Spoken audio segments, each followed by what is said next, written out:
South Bend, Indiana Mayor Pete Buttigieg has been spending his time on the coasts this week. On Sunday, the Democrat reportedly had lunch with Oprah Winfrey in Los Angeles. A day later, it was lunch with Al Sharpton in New York. One place the candidate has been spending less time in is the city where he's mayor.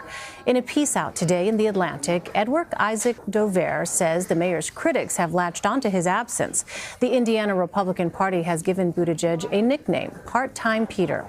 Let's bring in Democratic Virginia Congressman Don Beyer. He was the first member of Congress to endorse Buttigieg. Congressman, thank you so much for joining us.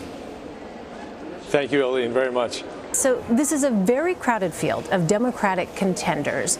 And I wonder about a comment that you made initially to the Associated Press that you were at first, quote, a huge skeptic regarding Pete Buttigieg. What changed your mind?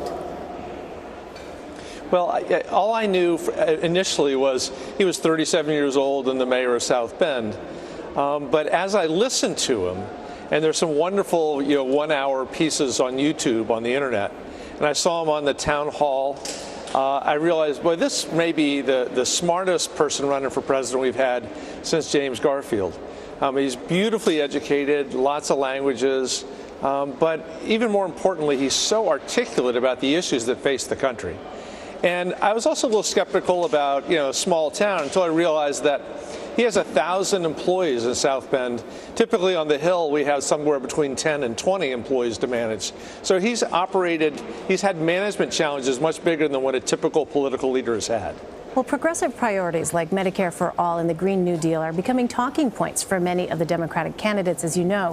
What would you say to those on the left who don't think that Pete Buttigieg may be progressive enough? Well, the balance of not being progressive enough is that he's probably also then more electable in a general election against Donald Trump. But he doesn't abandon progressive principles. For example, he is very committed to having safe, affordable, accessible health care for every American. He knows that needs to be the law and structure of the land. On climate change, he may not be embracing every part of the Green New Deal, but he also understands it is the existential crisis that will affect his generation more than mine and more than any other. So he's ready for that next wave of leadership to take on these huge problems. And what about criticism that Mayor Buttigieg, even as he touts his leadership experience, is spending too much time away from South Bend as he campaigns? What do you say to that? Well, I imagine there will come a time as his campaign ramps up where he'll need to step away from that responsibility. I think everybody, as they start in a very crowded field with 20 or 21 candidates, is trying to balance two different responsibilities. But I'm sure that he's so responsible and so attentive that the city is still moving in a really strong direction right now. Other than Mayor Buttigieg, who else do you think might make a good nominee for the party?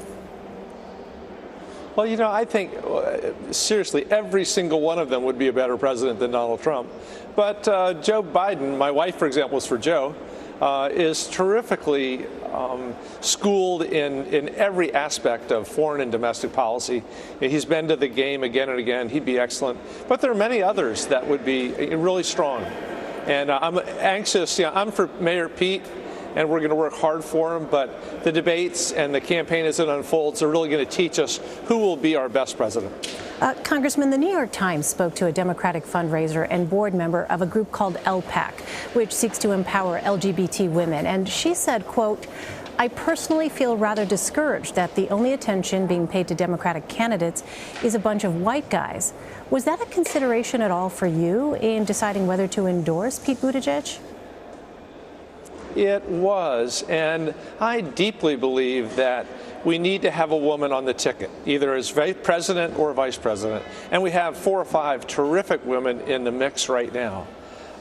So I certainly didn't mean that as a diss against any of them.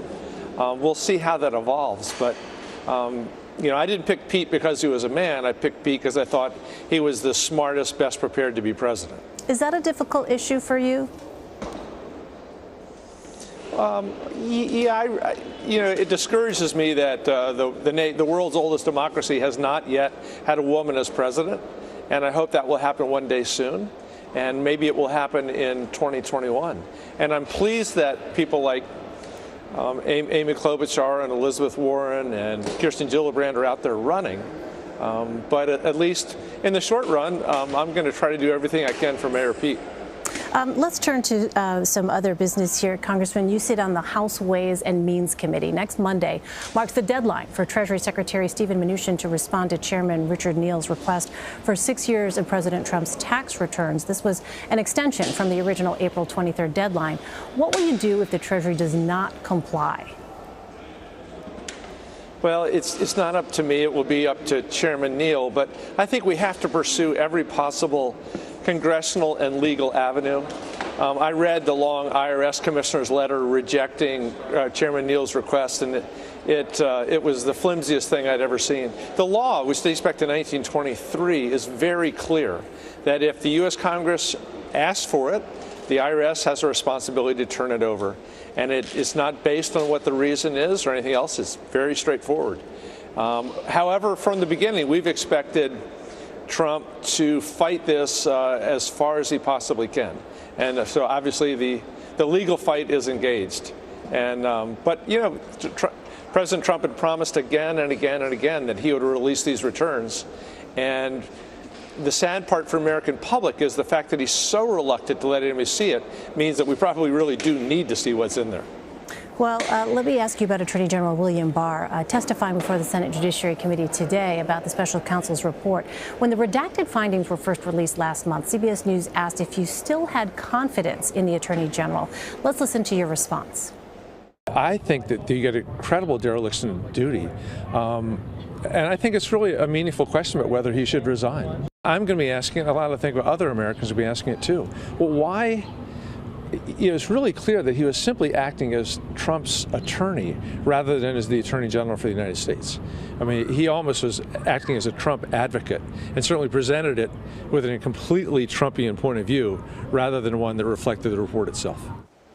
So after Wednesday's testimony, has anything in your stance changed? Yes, now I'm very clearly ready to call for his resignation. It was obvious today he was working himself into a pretzel trying to avoid anything that would put Donald Trump in jeopardy. He just dodged question after question after question, even to the point of saying, I don't know how to interpret the words suggest. He had contradicted himself many different times. And very obviously, the point I made a few weeks ago, he was acting as Trump's lawyer rather than the Attorney General for the United States. That was very disappointing. We need an Attorney General who will actually represent us, the American people. And if he chooses not to resign, then what?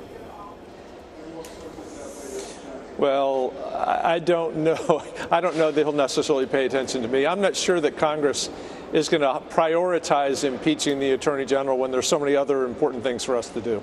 All right, Congressman Don Beyer. Congressman, thanks very much for your time. I know it's a busy time these days for you on Capitol Hill. Thank you. Yeah, but it's a thank you very much.